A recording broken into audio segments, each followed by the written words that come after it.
E aí galera, tudo bom? Espero que sim. De volta aqui mais um vídeo.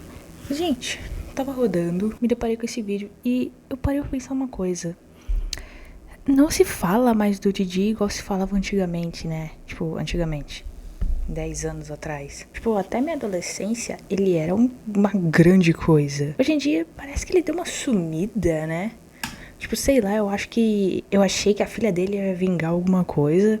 Acho que todo mundo achou que ela ia ser, tipo, ia continuar com o trabalho dele. Aí ela não conseguiu e acho que, tipo, ele foi a curtir a aposentadoria, sei lá. Porque do nada, eu lembro que até, tipo, no começo da minha adolescência, até que saiu uma série dele na Globo, de aventura, de uma pedra, de um acampamento, um negócio desse. E que isso era uma grande coisa, ele ainda era uma grande coisa. Aí do nada parece que ele sumiu.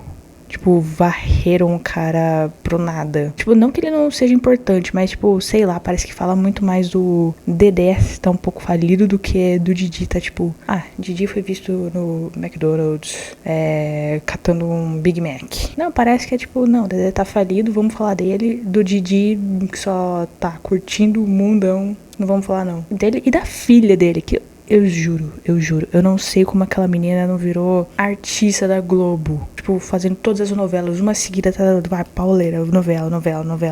Não sei como ela não foi pra frente, tá? Com todo respeito, claro. Com todo respeito. Tipo, mano, acho que ela só não quis. Eu acho que ela não quis. Porque eu lembro que no final da carreira dele, ela tava participando dos filmes. Mas ela não foi. Eu acho que ela não devia gostar. Diferente da Sasha, que apareceu em, tipo, 2 filmes da Xuxa. E foi fazer carreira de modelo internacional. Eu acho que a menina só não quis também, não sei. Bom, vamos ver sobre esse filme que esse cara vai falar. Eu lembro muito pouco dele. Eu acho que eu assisti uma vez. E é isso, eu não lembro de assistir ele muito, não. Então, a minha memória é que é tipo Feriado de Cosme e Damião, um negócio desse. Eu sei que tem a ver com doce, escrever a criança, isso eu sei. Agora, o porquê, como eu já não lembro. Assisti só uma vez. Vamos ver de qualquer junto. Se você foi criança ou adolescente no começo dos anos 2000, você sabe que a gente ia no cinema, ou às vezes assistia na sessão da tarde, um certo tipo de filme infantil com uma fórmula que era muito popular. Pegava-se uma celebridade do mundo infantil, tipo a Xuxa, a Eliana e até mesmo o Sandy Júnior, e fazia-se um filme água com açúcar com algum tema maluco. Tipo Xuxa e os Duendes, Eliana e os Golfinhos, Sandy Júnior e um mundo pós-apocalíptico. Esse formato funcionou por vários anos porque, não conheço nenhum não fosse uma obra-prima, nenhum desses foi assistido Star por mim. Power quase sempre garantia uma boa bilheteria. E todos esses filmes, eles eram bem inofensivos. Só que em 2004, nosso querido Renato Aragão lançou mais um de seus vários filmes. Didi quer ser criança. Cara, o Didi... Na época que a gente... Cara, o Didi, ele é o nosso Adam Sandler, né? É tipo, mano, o que o cara faz vira ouro, na minha opinião. Eu acho que é o mesmo nível de... Ele não tá querendo fazer nada que vai ganhar o Oscar. Ele não tá querendo fazer nada que vai dar o prêmio imprensa pra ele. Ele não tá. Ele só quer fazer o dele, sabe? Tipo, nem de dinheiro. Ele só quer fazer um filme. Eu sinto isso um pouco da Dan Sandler. Tipo, ele tem uma ideia que o Chris Rock não teve, tipo, eu assisti o filme da Michael Jackson, então, tipo, o Adam Sandler tava acordado, o Didi tava acordado, e aí eles estavam brigando pra ideia não ir pro Chris Rock, ou então pro Kevin Hart, sabe, eles estavam lá batalhando contra o sono pra ideia vir pra eles, tipo, e aí eles vão e fazem, tipo, e se o Adam Sandler tivesse uma irmã gêmea aqui, faz, mas e se... toda a galerinha da Dan Sandler fosse pai, faz. Tipo, mesma coisa do Didi. Eu acho que tem Didi com hair, tipo, os Cavaleiros, tem a turma do Didi. Eu acho que é tudo isso. É tipo, não vamos deixar pra nenhum outro comediante essas ideias. Vamos nós fazer. Pensando, porque dá certo, na minha opinião, dá certo. Te viu ali pelos anos 2000? Nada demais, né? Agora, assistindo hoje, ele é um filme bizarro, estranho e até meio doentio. E você já deve ter visto vários vídeos aqui no YouTube destrinchando esse filme e mostrando como ele é controverso, né? E eu vou relembrar isso também, só que eu decidi ir além. Qual que foi o efeito borboleta, a série de acontecimentos que fez esse filme acontecer? Ninguém achou que seria uma ideia ruim? E principalmente, como é que essa ideia foi aprovada? Vem comigo que eu encontrei umas coisas, no mínimo, estranhas sobre esse filme. Esse é o Aprofundo Pílula. Esse mês eu fiz 30 anos de idade. Muito obrigado por todo mundo que me mandou feliz aniversário aqui no YouTube, tá? Eu fiquei muito feliz mesmo. E sabe quem também tá de aniversário? A Insider. E isso é muito louco porque quando a gente fala de aniversário de marca, parece sempre uma coisa meio distante, né? Tipo, mais um ano no mercado. Mas no caso da Insider, não é só isso, tá? Eu percebo isso muito. Eu vou de Insider. Vai de Insider que você não vai se arrepender. Não é nenhum exagero dizer que Renato Aragão foi um dos nomes mais fortes da história do entretenimento brasileiro. Para entender essa doideira, eu preciso voltar um pouco no tempo. Nos anos 80, os Trapalhões eram o que havia de mais popular na comédia nacional.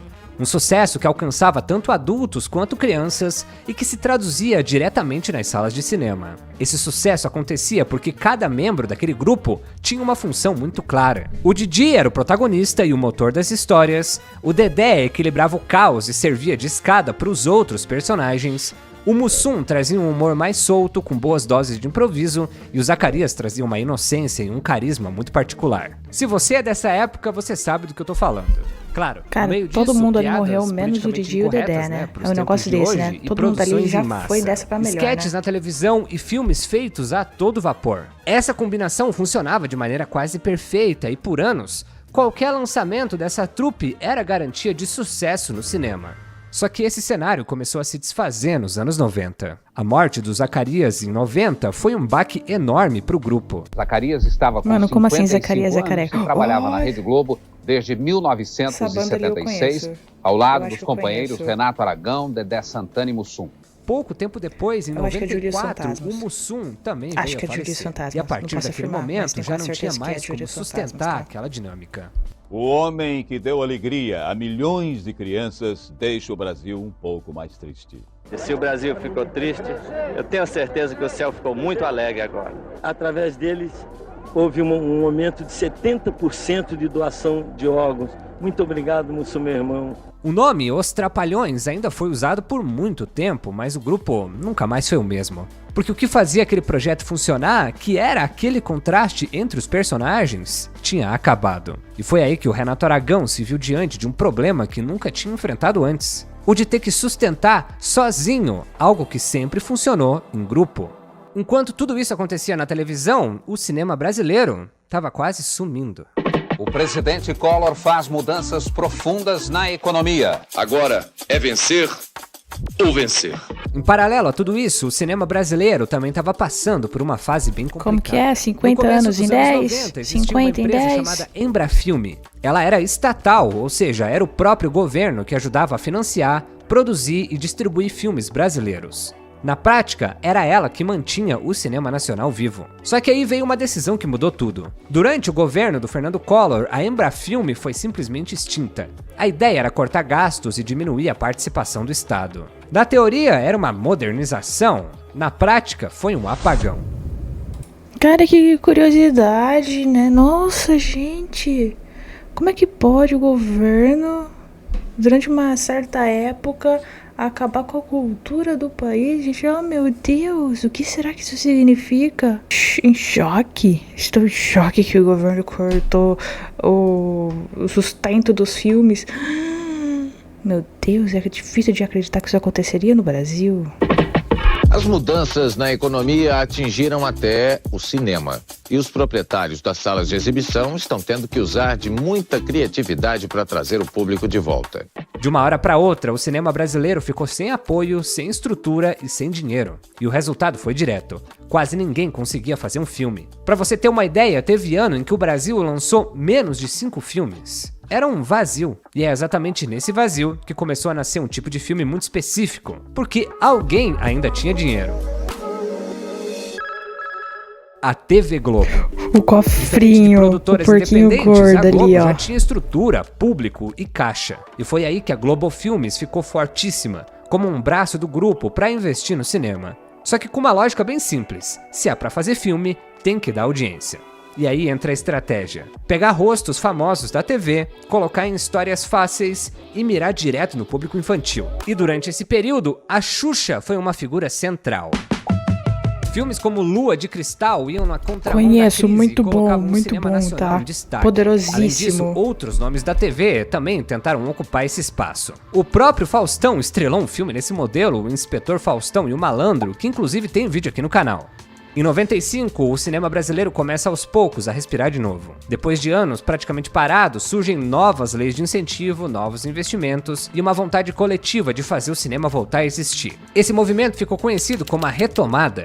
E no meio de tudo isso, alguém decide voltar também, o Renato Aragão. Só que agora o cenário era outro, ele estava sozinho.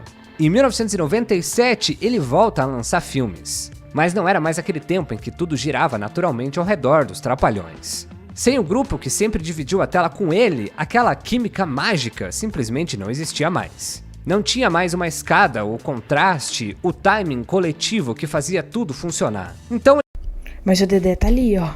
O Dedé tá lá. Ele não deixa o parça pra trás. É tipo, eu e tu e eu, mano. Vamos lá. Nós dois dá as mãos e nós dois vai. Bora pra cima, Dedé. Não, isso aí eu acho da hora.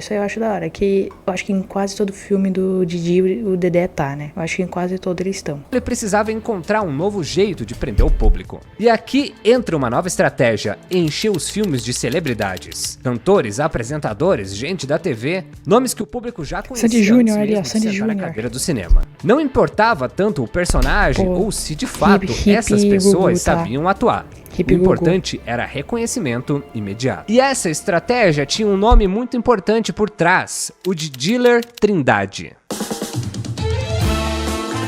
Diller é um produtor que praticamente criou um modelo industrial de fazer esse tipo de cinema infantil no Brasil. Como eu já te disse, a estratégia de incluir celebridades no elenco era fundamental, mas tinha outros fatores que faziam os filmes explodirem. Lançar o filme nas férias, divulgar com o apoio da TV e repetir fórmulas que já tinham funcionado. Estabelecer esse modelo foi importante para manter o cinema comercial brasileiro vivo durante aquele período, mas esse formato também tinha um custo. Os filmes precisavam ser produzidos com muita rapidez e quando você trabalha nesse ritmo, não sobra muito espaço para revisar roteiro, para testar ideias ou questionar decisões. O objetivo parecia não ser o de fazer o melhor filme possível, e sim fazer filmes que funcionassem comercialmente da forma mais rápida possível. O primeiro lançamento dessa nova fase foi o Noviço Rebelde, de 1997. Renato Aragão se inspirou no modelo de Diller para entender como traçar esse novo caminho para sua carreira no cinema. E foi a partir daí que ele passou a trabalhar com o produtor nos projetos seguintes. O filme contava com Sandy Júnior no elenco e atraiu quase 1,5 milhões de espectadores. Um sinal claro de que conectar o Didi a nomes jovens e populares era uma ótima estratégia. Nos anos seguintes, Didi continuou nessa linha com os lançamentos de Simão, o Fantasma Trapalhão, o Trapalhão e a Luz Azul, Um Anjo Trapalhão e Didi, o Cupido Trapalhão. Pluft de Fantasminha vem logo depois. Cara, eu vejo muito ele fazendo um Pluft de Fantasminha. Eu não sei como ele não fez. O livro não devia existir na época. Porque não é possível ele não ter feito um... Aqui, quanta coisa de fantasma. Quanta coisa antiga. Eu não sei como ele não fez. E quando a gente analisa ele não os números de conhecia, espectadores por de isso cada é que ele filme, não fez, a impressão que passa é que tava tudo bem, já que a maioria desses lançamentos conquistaram mais de 1 milhão de espectadores. Só que se a gente levar em conta a média total, a gente percebe que o cenário é outro. O desempenho, na verdade, estava oscilando muito. O Trapalhão e a Luz Azul, por exemplo, teve um resultado abaixo do esperado, com cerca de 700 mil pessoas. Já Um Anjo Trapalhão, que originalmente era uma produção para TV, alcançou uma audiência de apenas 125 mil espectadores. E mesmo quando os números voltavam a subir nas produções seguintes, já dava para sentir que existia um desgaste na fórmula. O nome do Didi já não carregava mais aquele peso de antes, e isso fica ainda mais evidente quando a gente compara com o que estava rolando nos cinemas brasileiros na mesma época. Não, mas calma lá. O nome do Didi não tava em alta por causa que o mundo gira. Por causa que o mundo gira. É difícil ficar em alta, tipo... Vai, na minha adolescência, 2015, 16, 17, 2015... Era Felipe Neto... quem mais? Authentic ainda tá... Authentic não. O Resende tava muito em época, muito em alta. Tipo, o Jazz Ghost tava estouradaço. Jazz Ghost, entendeu? Hoje em dia, nem Felipe Neto. Tipo, os adolescentes não assistem mais. É coisa dos anos, vai passando, mesmo que a pessoa continue em alta, mas você deixa de acompanhar. Não sei se deu pra entender, mas tipo, na época eu acho que a internet não tava forte ainda no Brasil. Mas é isso, tipo, Sandy Júnior já não tava mais tão em alta na época. Fez o filme com eles na alta, bombou. Mas as coisas passam, não é todo mundo que vai ficar vendo, aquele comediante da hora lá, vamos ver o filme. Mas não é que o nome dele não tinha mais o peso de antes. O nome dele ainda tem muito peso hoje em dia. É que o tempo passa, a galera fala, não, ao invés de ver o filme dele, eu vou ver o filme do Michael Jackson. Não, ao invés de apresentar pro meu filho o Didi, eu vou apresentar pra ele o Kevin Hart. Vou apresentar Todo Mundo Deu Chris. É uma coisa de geração, o ano passa, mas eu acho que o nome dele continua com muito peso. Acho que na época ainda sim tinha muito peso. A Xuxa, por exemplo, continuava dominando as salas sem esforço. Xuxa e os Duendes, lançado no mesmo período que o primeiro Senhor dos Anéis, levou mais de 2,6 milhões de pessoas ao cinema. Ela tem um Além talento. disso, Xuxa Requebra e Xuxa Popstar também passaram dos 2 milhões. Não, mas Ou a seja, Xuxa é outro enquanto nível. o Didi oscilava, ela mantinha uma todo consistência tipo que ele já não conseguia público, mais alcançar. Todo tipo de público. Além disso, tinha um fator novo, complicando ainda mais o cenário. Exato, a Xuxa foi Hollywood. pros States. Com a ascensão dos Xuxa multiplex, foi pros os States. cinemas Didi saíram não. das ruas e foram pros shoppings. As produções americanas passaram a chegar no Brasil muito mais rápido, ocupando cada vez mais salas, especialmente nas férias, que era justamente o período em que esses filmes brasileiros dependiam para sobreviver. A concorrência tinha crescido, o público infantil estava mais disputado e ficava cada vez mais claro que o Didi precisaria se reinventar. E foi nessa pressão que nasceu o Didi Quer Ser Criança, em 2004. Filme dirigido pelos irmãos Alexandre e Reinaldo Bouri, com produção de Diller Trindade. Em um elenco que trazia nomes como Fernanda Lima, Daniela Sicarelli, Werner Schunemann, Bianca Rinaldi, Didi Wagner, além do próprio Renato Aragão, que também foi conheço nenhum desses pelo nomes. argumento Tirando o do Renato filme. Aragão, não conheço nenhum desses Sinceramente, nomes. no papel, a ideia estranho pra é tão mim. absurda quanto parece.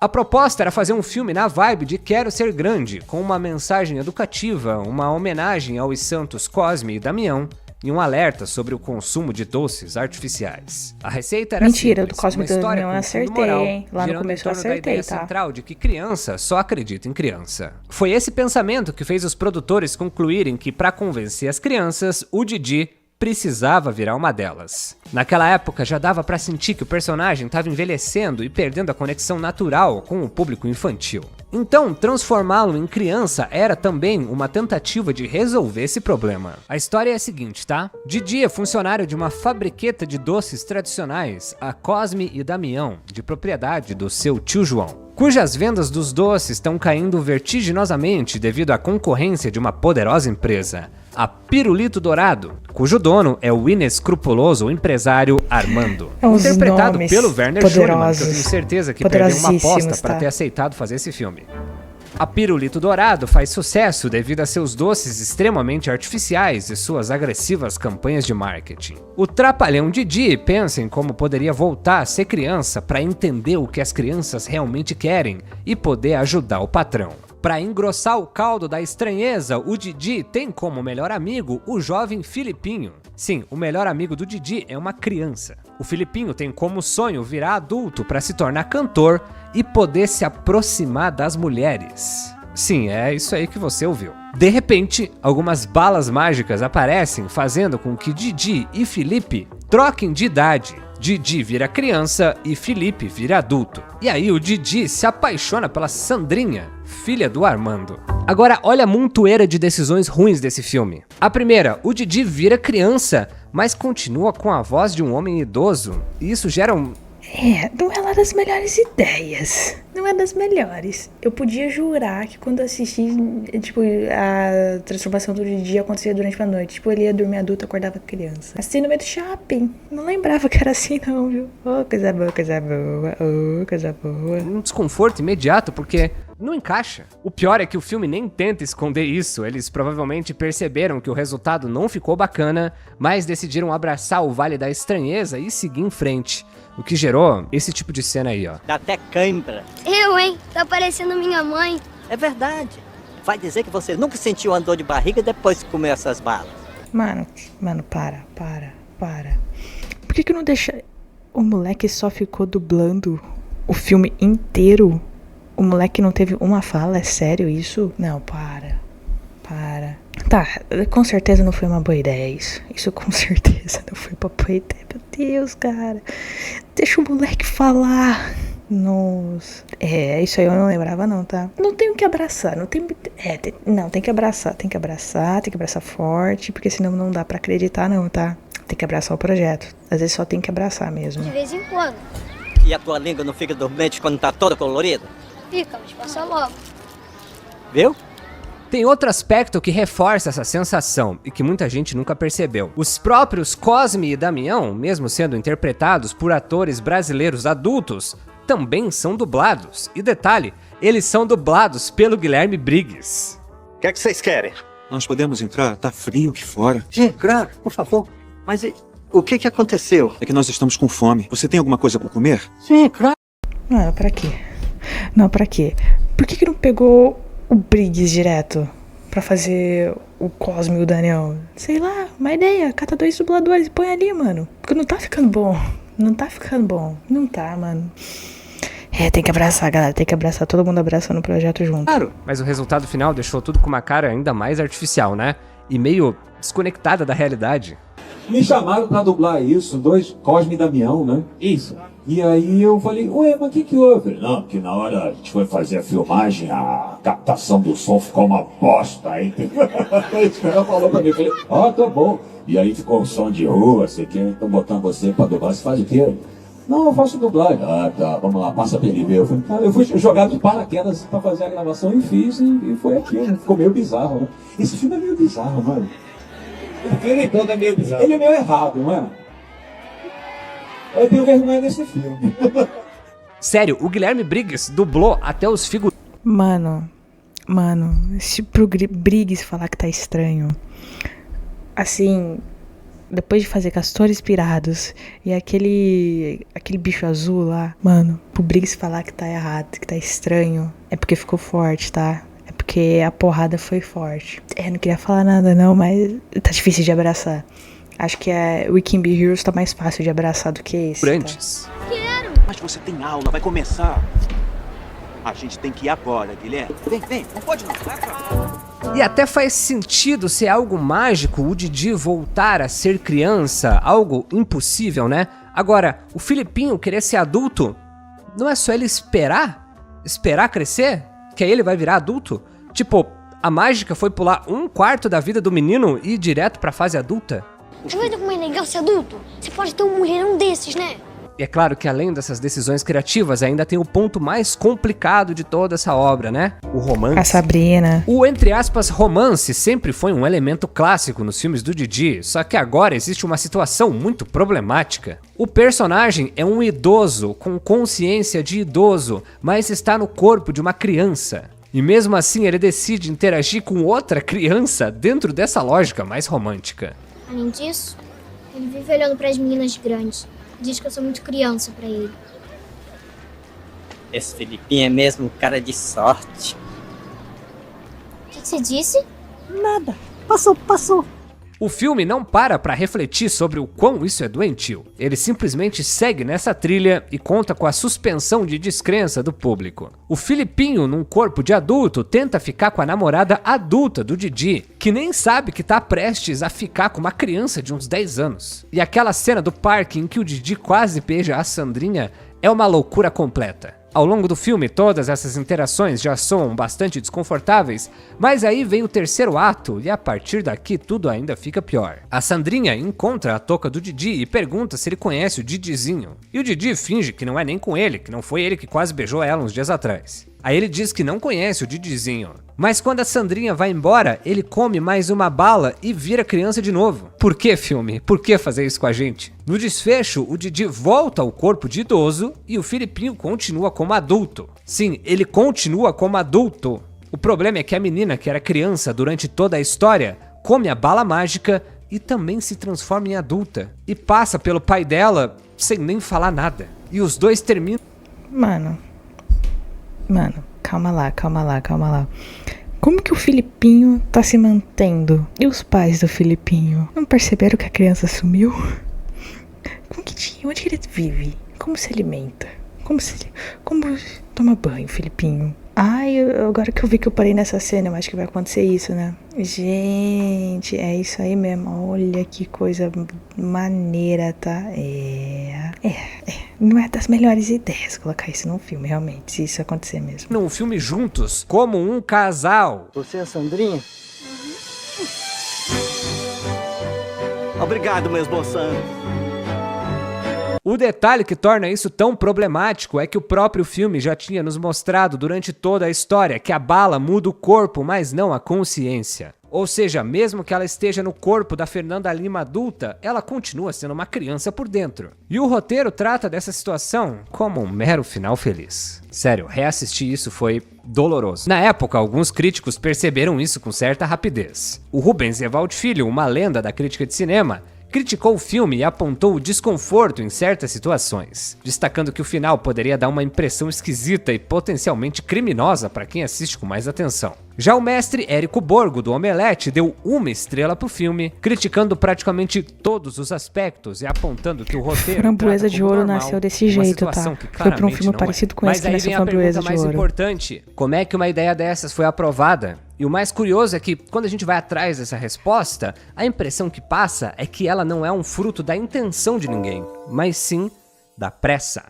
Um roteiro escrito rápido, gravado rápido, minimizando os custos e maximizando os lucros é o sonho de qualquer produtora de cinema, né? Didi Quer Ser Criança é o exemplo de filme que foi produzido rápido demais, sem nenhum cuidado. Como eu mencionei anteriormente, dentro do modelo proposto pelo Diller, o que mais importava era cumprir o calendário de produção para poder lançar nas férias e manter a presença no cinema. Para se ter uma ideia, essa notícia de abril de 2004 fala sobre os bastidores da gravação do filme, que estava ocorrendo naquela ocasião, só que o filme estreou no início de julho de 2004. Ou seja, foram cerca de 3 meses entre a filmagem e a entrega do produto final. Trabalhar nesse ritmo impede que a equipe tenha espaço para revisar, questionar ou simplesmente parar para entender não se teve toda nenhum aquela questionamento. narrativa estava fazendo sentido. O questionamento foi: lançar quando? Já chegaram pra ler o roteiro e falaram, mas lançar quando?